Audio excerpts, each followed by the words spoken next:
সর্বোচ্চ চেষ্টা করেও বর্তমান অন্তর্বর্তীকালীন সরকারের মেয়াদে চালু হচ্ছে না হজরত শাহজালাল আন্তর্জাতিক বিমানবন্দরের বহুল প্রতীক্ষিত থার্ড টার্মিনাল।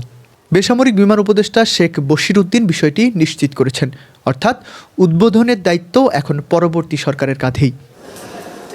নির্মাণ কাজ ৯৯% শেষ, তবুও কেন এই স্থবিরতা?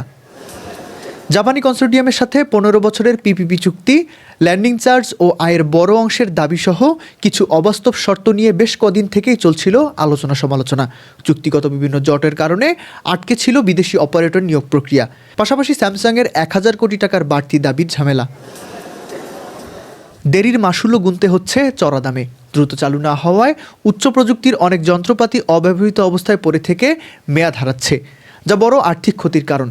তাছাড়া এটি চালাতে নিরাপত্তা বিভাগেই দরকার ৪,০০০ সহ মোট ৬,০০০ দক্ষ কর্মী, যার নিয়োগ ও প্রস্তুতি এখনও অনেক দূরে।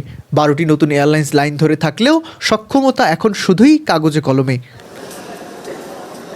কাস্টমস, ইমিগ্রেশন ও নিরাপত্তার শতভাগ প্রস্তুতি ছাড়া এটি চালু করা অসম্ভব। অপারেশনাল হতে আরও অন্তত ৩ থেকে ৪ মাস সময় প্রয়োজন হবে। তাই ২০২৫ সালেও মিলেনি সুখবর, আর ২০২৬ সালের কবে নাগাদ মিলবে সে দিনক্ষণও অজানা। এর মাঝেই যুক্ত হলো অন্তর্বর্তীকালীন সরকারের মেয়াদে থার্ড টার্মিনাল চালু করতে না পারার আনুষ্ঠানিক ঘোষণা। এক বিশাল স্বপ্নের অপেক্ষা তাই অনির্দিষ্টকালের।